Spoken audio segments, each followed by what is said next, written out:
Gracias. Vamos a abrir nuestras Biblias en el Evangelio donde estamos trabajando, meditando, el Evangelio de Lucas, capítulo 2. Lucas, capítulo 2.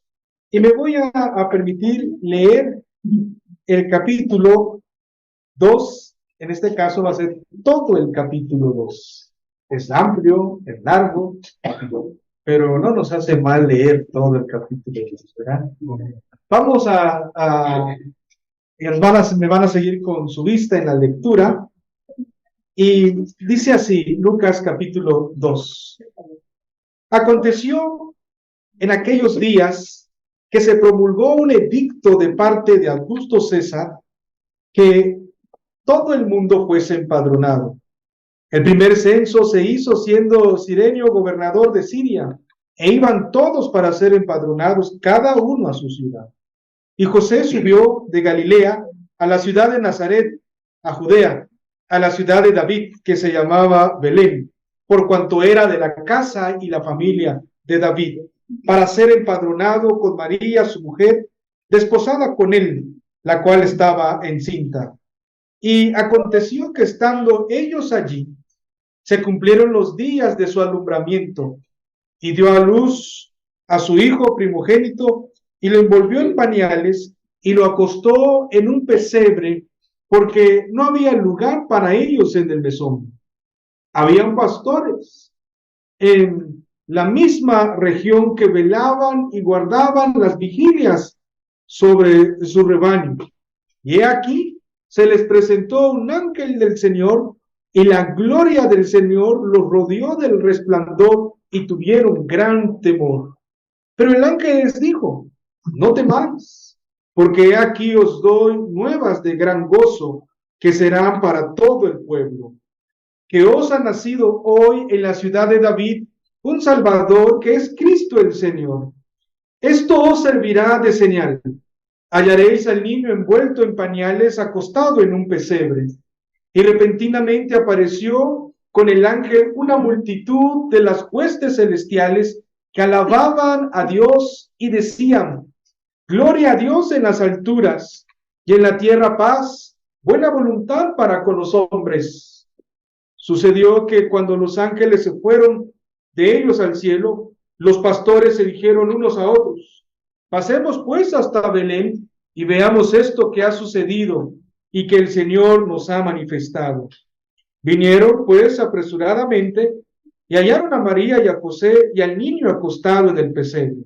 Y al verlo, dieron a conocer lo que se les había dicho acerca del niño. Y todos los que oyeron y se maravillaron de lo que los pastores les decían.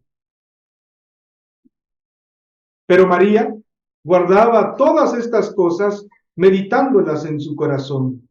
Y volvieron los pastores glorificando y alabando a Dios por todas las cosas que habían oído y visto, como se les había dicho.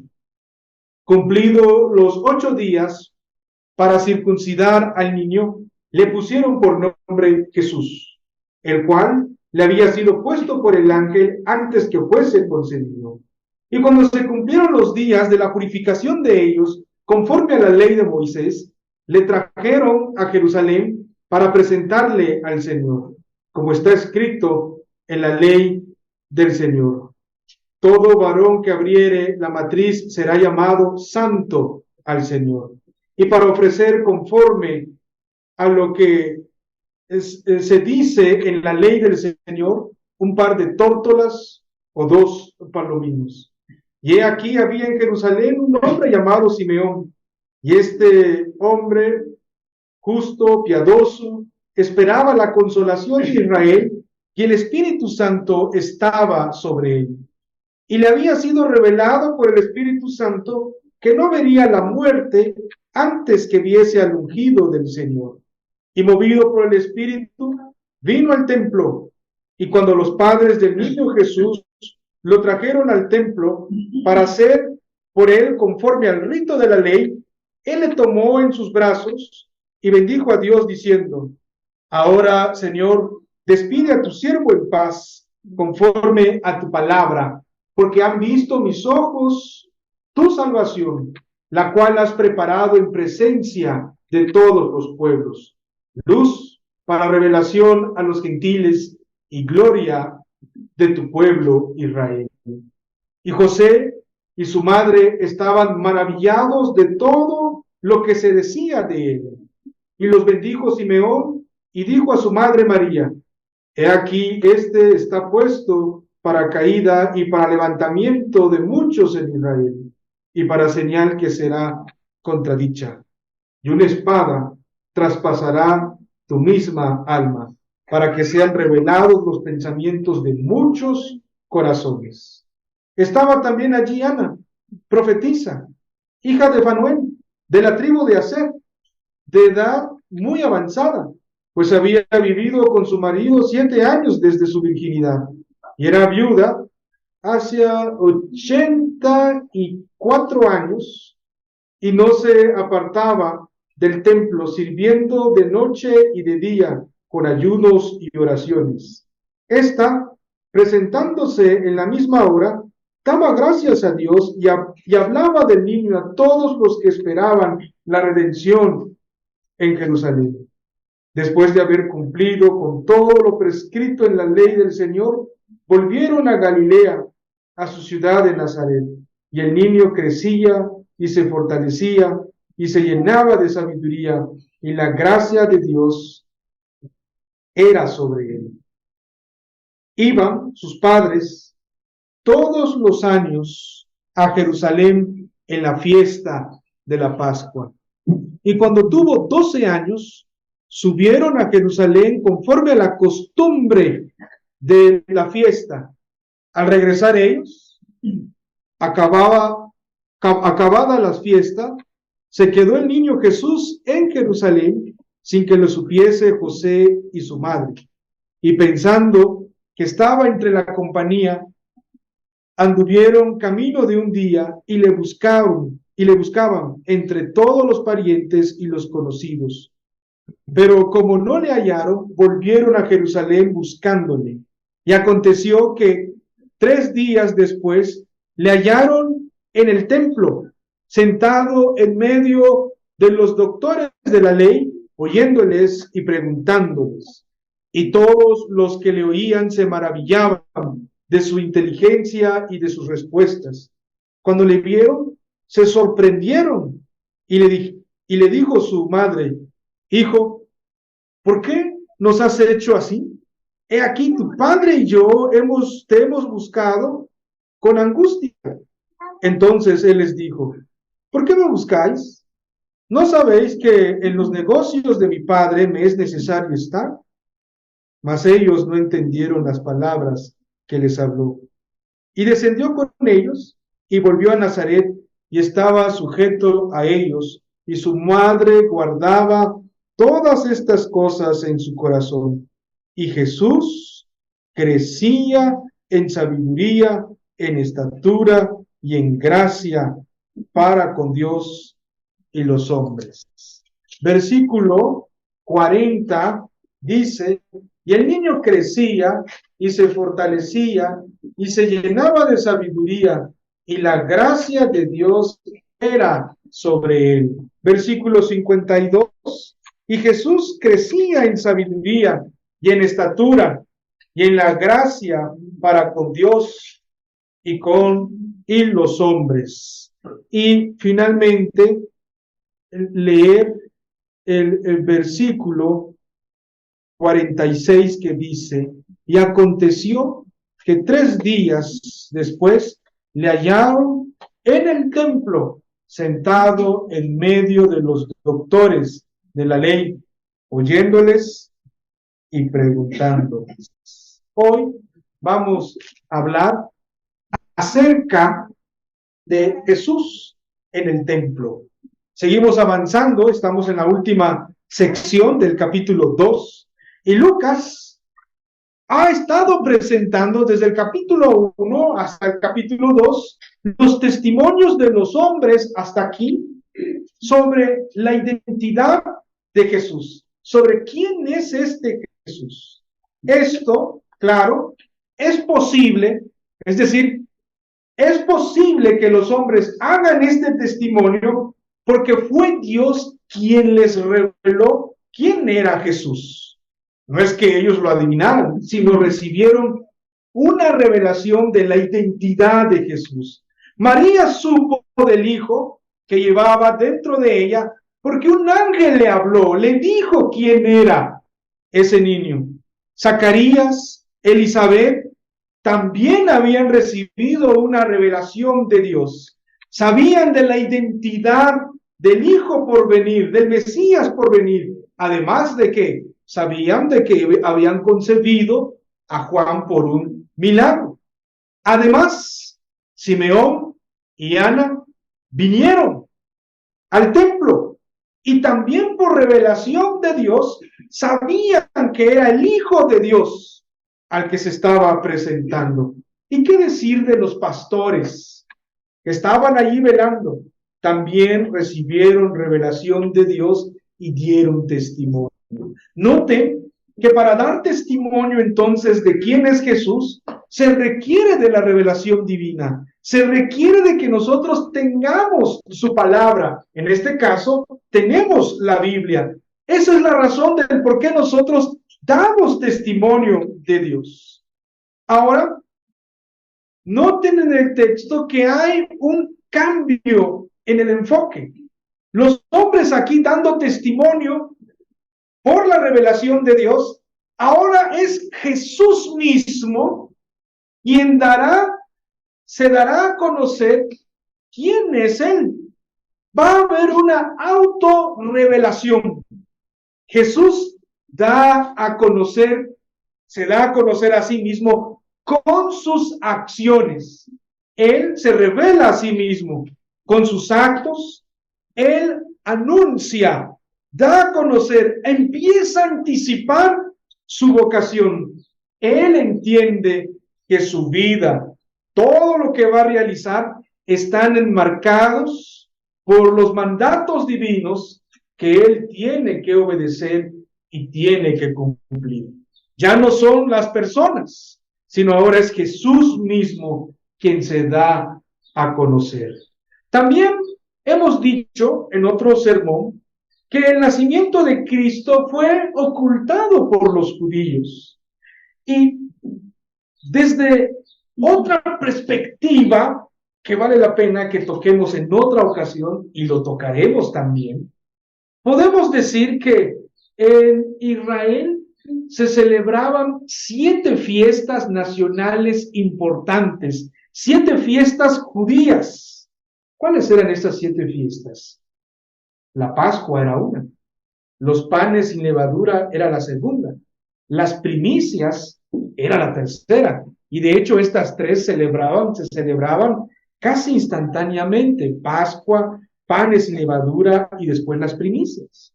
Después venían la fiesta de las semanas, y después la de las trompetas, después la expiación y finalmente la fiesta de los tabernáculos.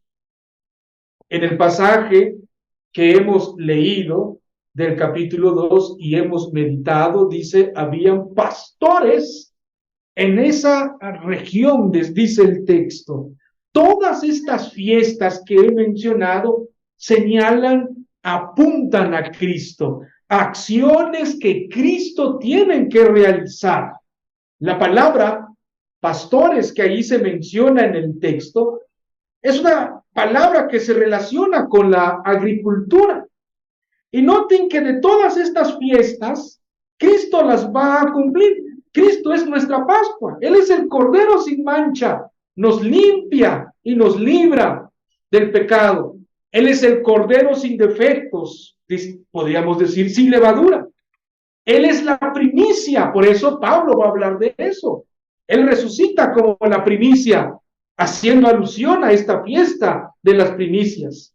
Las semanas es la fiesta del Pentecostés, que hace referencia al Espíritu Santo. Pero también está la fiesta de la expiación, que era el día en que el sacerdote entraba y celebraba y hacía este sacrificio por el perdón del pueblo de Dios. Y la 7ª fiesta del tabernáculo recordaban el peregrinar del pueblo de Dios. Pero todo esto se cumple en Cristo. Pero hay una fiesta importante también, que es el de las trompetas.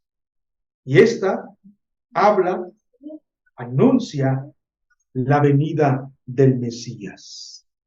En esa época era una de las fiestas que se celebraba cuando Jesús nació. De ahí que la palabra pastores que se menciona y que hemos hablado en otra ocasión hace alusión a esto, a esta fiesta como tal. Notamos entonces que las festividades anuncian, proclaman las acciones que Cristo va a realizar, y la fiesta de las trompetas es la anunciación de la venida del Mesías.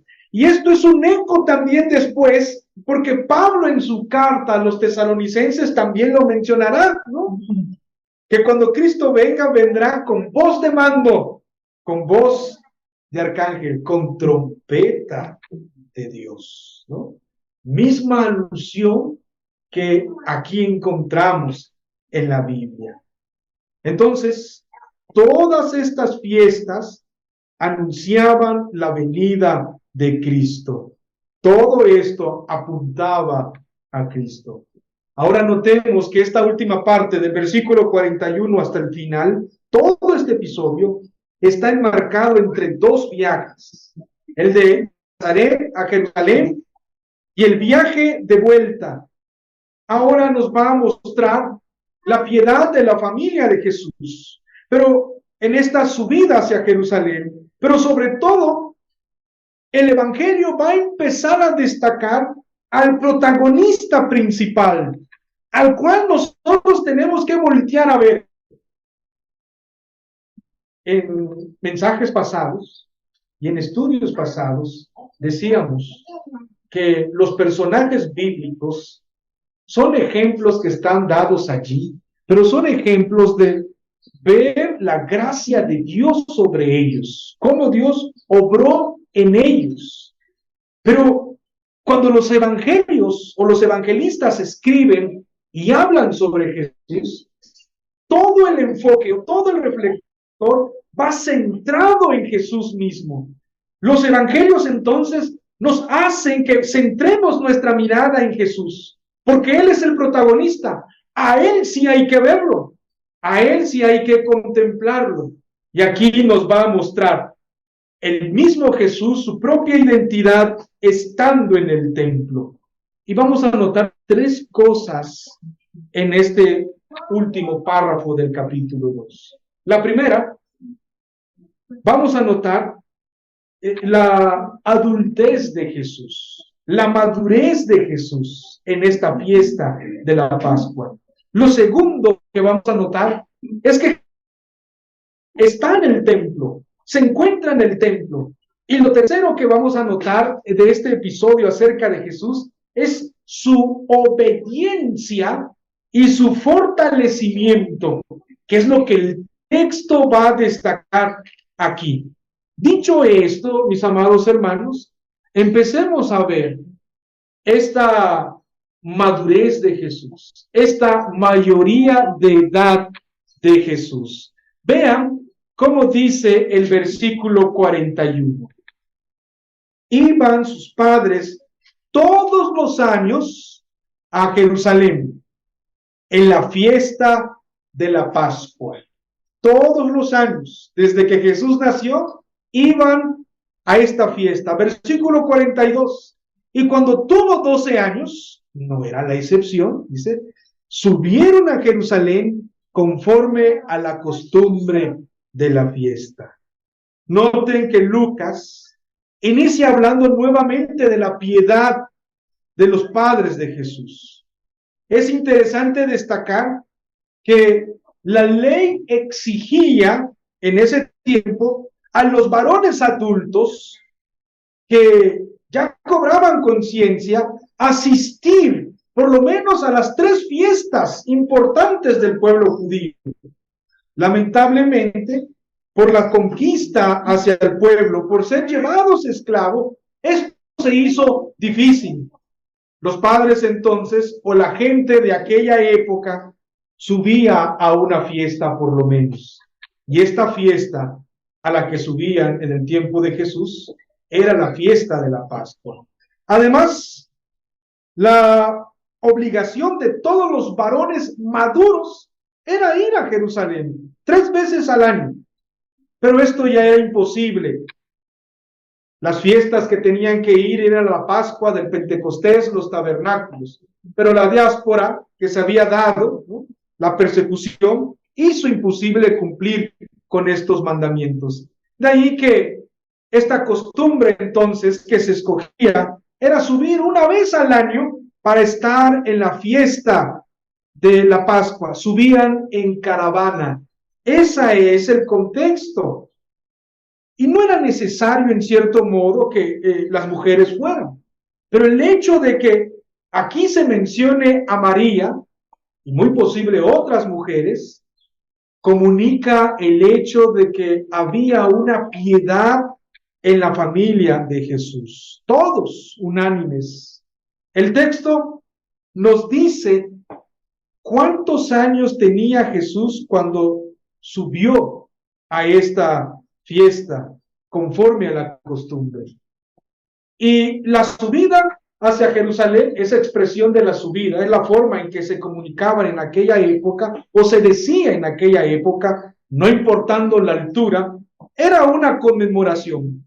Noten que el texto nos dice que Jesús tenía ¿cuántos años? 12 años.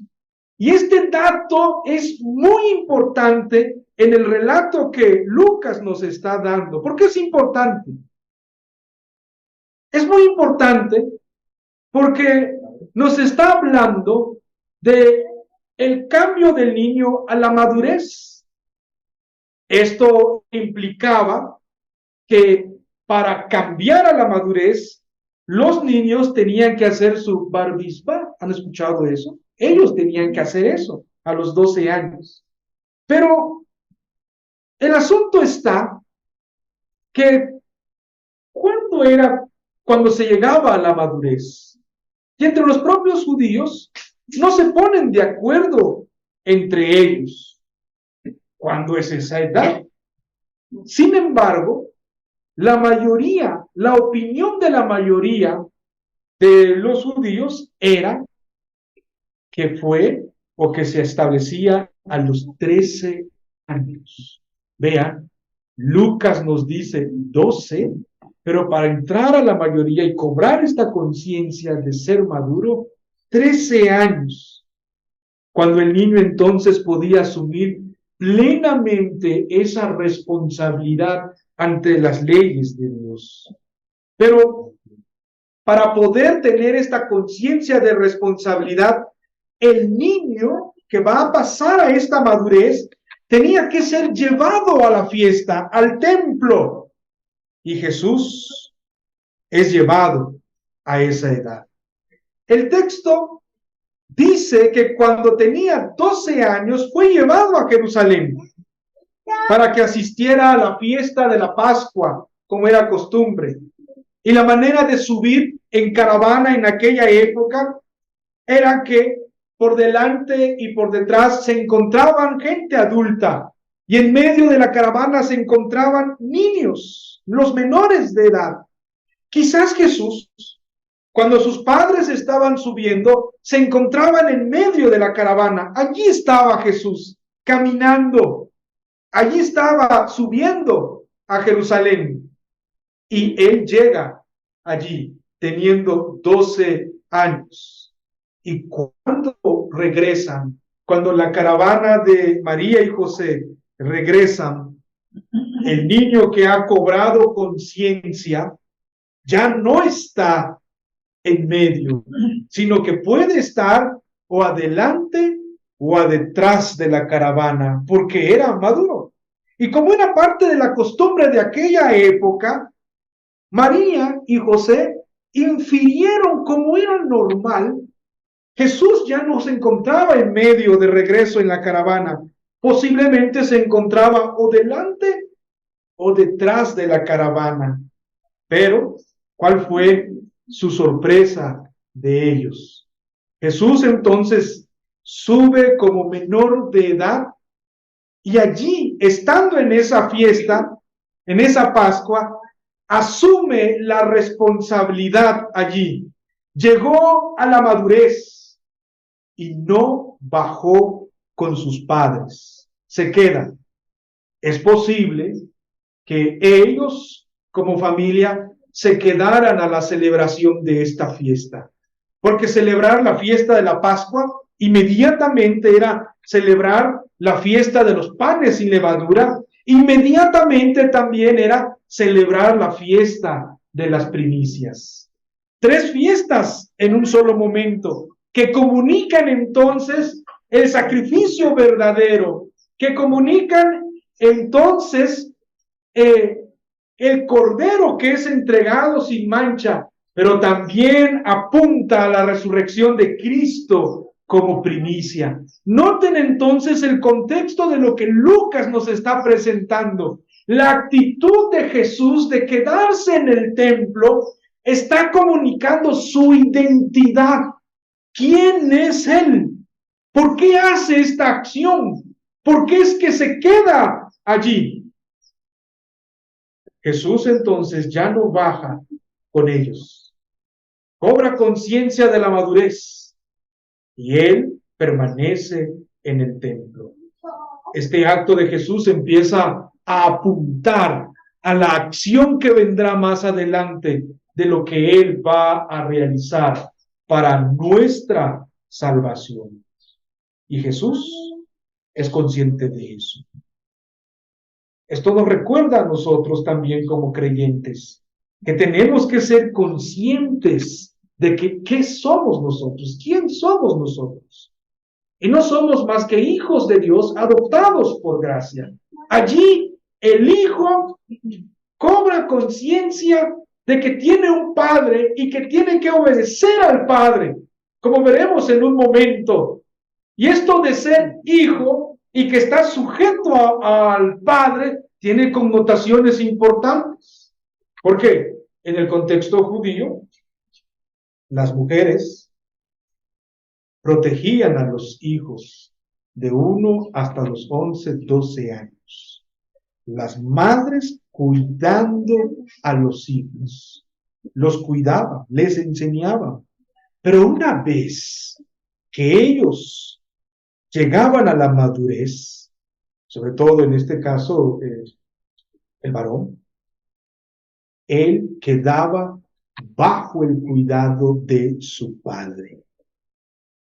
Y el padre, hablando del hijo, tenía que enseñarle. Y lo que el padre decía, se tenía que hacer, sin replicar. Vean, vamos a conectar esto con el Antiguo Testamento. ¿Se acuerdan? Dios le dijo a Abraham, dame a tu hijo, tu único hijo. ¿Qué hizo Abraham? Tomó a su hijo, caminó con su hijo, y el hijo le pregunta, ¿dónde está el cordero? La Biblia dice, Dios se proveerá. Pero el hijo no replicó, porque ahora estaba bajo el cuidado del padre.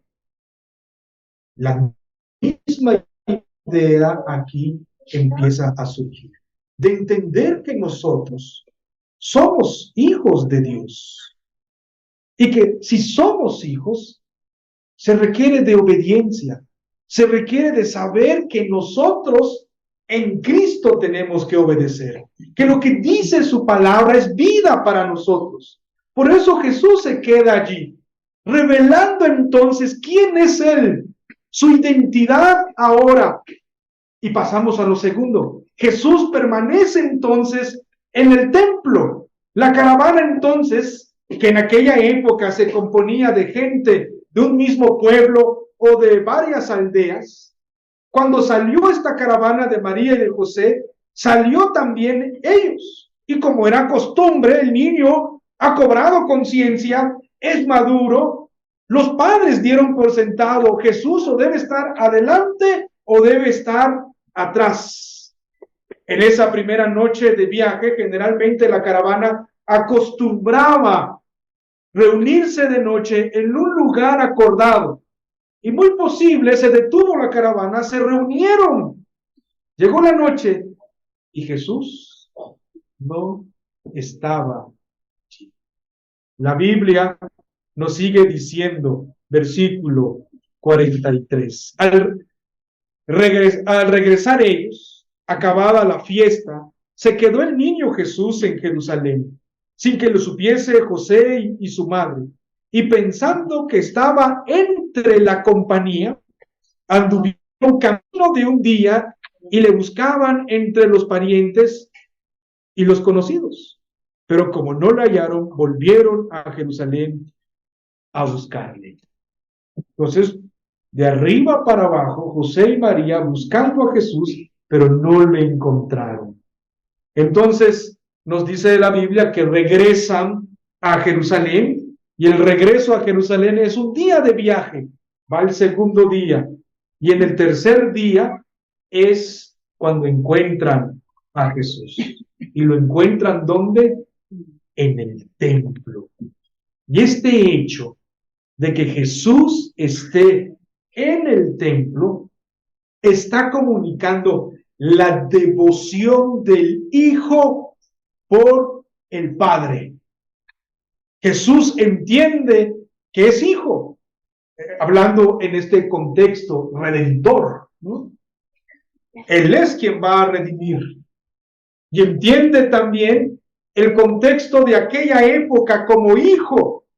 Se da a conocer entonces esta devoción. Los pórticos del templo, los espacios del templo proporcionaban una amplia oportunidad para Jesús para enseñar. Fue uno de los lugares donde se encontró Cristo, se encontró Jesús allí. El texto dice el texto que estaba sentado en medio de los maestros, escuchándoles y preguntándoles, versículo 46. Y aconteció que 3 días después le hallaron en el templo, sentado en medio de los doctores de la ley, oyéndoles. Y todos los que le oían se maravillaban de su inteligencia y de sus respuestas. Allí estaba Jesús, él escuchando, preguntando, y todos estaban maravillados de las respuestas que él daba, las preguntas que estaba realizando. Lo extraordinario entonces es el tipo de preguntas y respuestas que Jesús estaba haciendo. Sin embargo, no hay que exagerar todavía la imagen, porque aquí Jesús es un niño, aún no es un maestro, pero no cabe la menor duda de que Jesús a esa edad dejó asombrados a los maestros de aquella época. La Biblia dice que todos los que lo oían quedaban sorprendidos de su entendimiento y de sus respuestas. Notamos entonces que Jesús a esa edad era un buen intérprete de las Escrituras. Él demuestra que conoce las Escrituras y verdaderamente las conoce. Y este acto, este hecho, esta actitud que tiene Jesús de dialogar, escuchar, más tarde va a ser probado si realmente Jesús conoce las Escrituras. ¿Quién prueba? Dios, no es el que prueba, pero va a ser tentado por Satanás, ¿no? Lo lleva al desierto y allí es tentado por el diablo. ¿Cuál es la herramienta que Jesús usa contra Satanás? Las Escrituras. Las Escrituras es la que usa. Entonces, ya Lucas nos está anticipando acciones que vendrán en el porvenir, en el relato. Todo esto señala que no es más un joven precoz que nos está hablando aquí Lucas, sino que nos está diciendo la identidad de este Jesús. Y no es otro que el Hijo de Dios, el Mesías. A esta tierna edad, Jesús muestra con sus actos que Él es el Mesías prometido, que es el Hijo de Dios. Este punto de estar en el templo empieza a comunicar entonces que entiende su tarea, su obra de mediación que Él va a hacer más adelante. Por eso Él se detiene en el templo. Y pasemos a lo tercero. Empezamos a notar cómo Jesús empieza a obedecer y se empieza a fortalecer. Y como ustedes pueden ver aquí, en el centro del relato es Jesús. Es Cristo el centro. Él es el personaje que nosotros tenemos que ver aquí en Lucas. Y Lucas está resaltando a Jesús. Y todo el relato ahora girará desde el principio de Lucas hasta el final en el centro, que en ese Cristo, el Redentor, en Él va a girar. Él es la promesa. Si hay algún personaje al cual nosotros tenemos que prestar atención y que desde el Antiguo hasta el Nuevo Testamento figura, no es otro que Cristo. Toda la historia de redención del Antiguo Testamento apunta a Cristo y el Nuevo Testamento señala esa promesa cumplida en Cristo. Él es el centro de nuestra atención. Por eso decimos que nosotros tenemos una teología reformada centrada en Cristo, porque Él es el personaje que nosotros tenemos que ver. No María, no José, no Zacarías, no Ana. Todos estos están alrededor para resaltar, por decirlo de esta forma, embellecer la persona de Jesús en Cristo, de Cristo, y que nosotros podamos captar esto. Él es el centro, el foco de atención. Entonces, cuando sus padres le preguntan, ¿por qué nos has hecho esto? Quizás había angustia en los padres terrenales de Jesús. Tal vez había en ellos preocupación. Pero por otro lado, también se puede ver el sentido de este pasaje. No es que Jesús les vaya a reprochar o los vaya a señalar. La actitud de Jesús santa nos muestra más sobre su identidad. Pero noten primero esta simetría que Lucas nos presenta aquí en el relato. Esta simetría nos los menciona porque dice aquí al principio de Lucas que 3 días estuvo extraviado Jesús. No lo encontraban hasta que lo encontraron en el templo. Y esto quizás también es una pista sobre lo que va a venir después, cuando Jesús nuevamente suba a Jerusalén, pero ahora con sus discípulos, a la última Pascua, que celebrará con sus discípulos, la fiesta de los panes sin levadura y después la resurrección. Noten que Él va a subir después a una Pascua, pero después Él va a morir, Él va a resucitar y lo grandioso es que también va a ser encontrado en el nuevo templo de Cristo. ¿Cuál es ese nuevo templo? Nosotros, su iglesia. Estaban atemorizados los apóstoles y Cristo apareció en medio de ellos. Allí está Jesús. Noten entonces la simetría. Cómo Lucas está escribiendo y prolépticamente nos está mostrando el porvenir, lo que Cristo va a hacer. Cristo entonces, o Jesús, a la pregunta de sus padres, responde con otra pregunta. ¿Por qué me buscáis? ¿No sabéis que en la casa de mi Padre, en la casa de mi Padre, esa es la traducción en cierto modo más correcta? Reina Valera 60 dice, ¿no sabéis que en los negocios, en el contexto, notamos que encaja muy bien esta expresión, en la casa de mi Padre? Ellos no sabían por qué Jesús decía eso. Pero nosotros ahora, a la luz del pasaje bíblico y a la luz de la totalidad de la Biblia, nos damos cuenta que estamos ante un hebraísmo.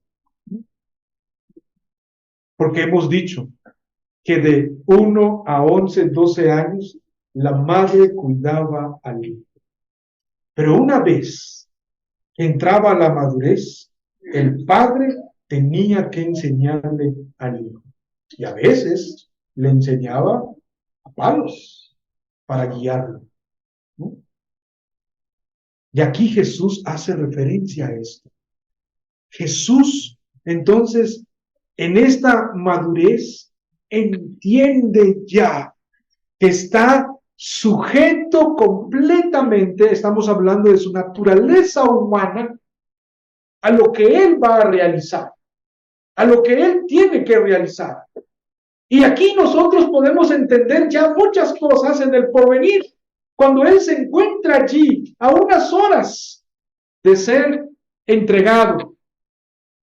Padre, si es posible, dice, pero no sea como yo, dice, sino tu voluntad. Que va en este contexto. El Hijo entonces se sujeta a cumplir todas las cosas. Ellos entonces no entendieron sus padres. En la casa de mi Padre, dice, es la forma en la que se identifica a Jesús. Él es el Hijo de Dios. Es la expresión que en la Biblia nosotros notamos para nosotros, para nuestra salvación, de su identidad. Y las palabras "es necesario" indican la revelación del plan de Dios al que Jesús se tiene que someter, que tiene que cumplir. Su enseñanza en el templo también empieza a comunicar más de lo que más tarde será Jesús, un maestro que también trae la voz de su Padre, el mensaje de su Padre. Aquí encontramos entonces identidad de quién es Jesús en este evangelio. Los padres de Jesús, como decíamos, no entendían las palabras que Él les habló.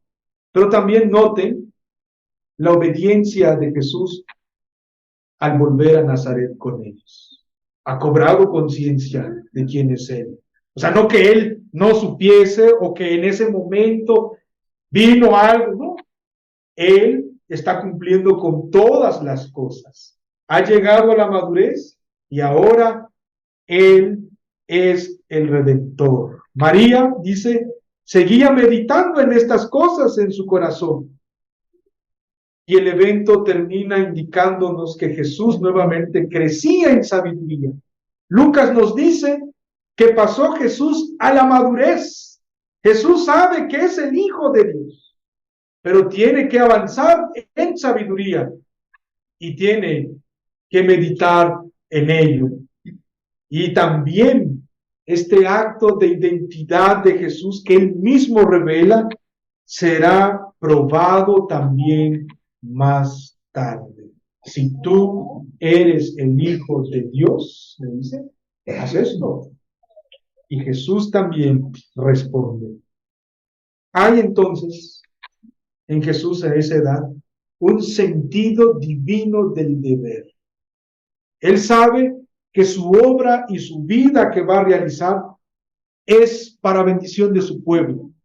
Las acciones que Cristo va a realizar son acciones perfectas y va a cumplir con todo, como nosotros sabemos en este evangelio.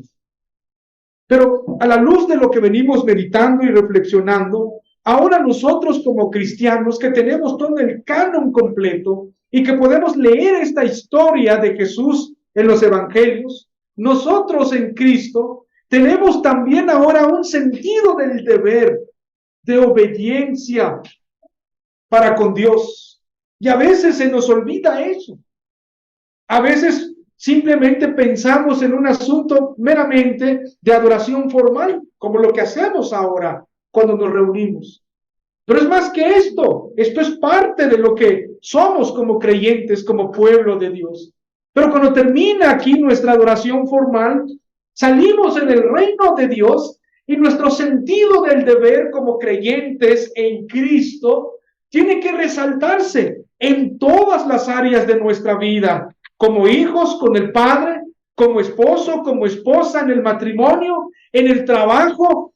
Tiene que haber una responsabilidad, una acción obediente que muestra actitudes correctas de que nosotros somos también hijos adoptados por su gracia. Y que si nosotros somos hijos adoptados por su gracia, es el Padre Celestial ahora que nos cuida, nos sostiene en Cristo por medio de su palabra y nos da también, por decirlo de esta forma metafórica, palazos espirituales que nos confrontan con nuestro pecado, que nos dice que si nosotros decimos ser iglesia presbiteriana reformada, con doctrina reformada, no cabe duda que nos hace sólidos en pensamiento y nos une. Pero no hay que olvidar que las secuelas de nuestro pecado también nos hacen pecar.